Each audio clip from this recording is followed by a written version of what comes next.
Ya encontraría el gobierno local un lugar na Kabatangan donde plano de ila para construir un evacuation center.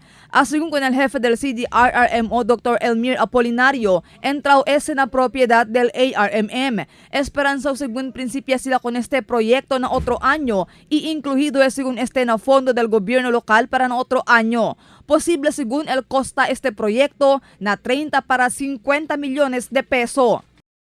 Well, the lot 60, the lot purchased by the city government and registered in the name of city government, lot 60 is the property akil on detalya ilyaton former LTP building, el one akil the armed government, alya.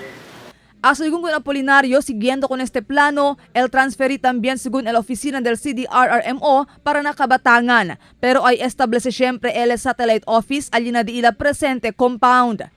In fact, yaman site survey kami ko ng Kabatangan, kay si Mayor wants our office to be the first office to be relocated alya na Kabatangan area. Alya todo el equipo, pero we will maintain a satellite office aquí.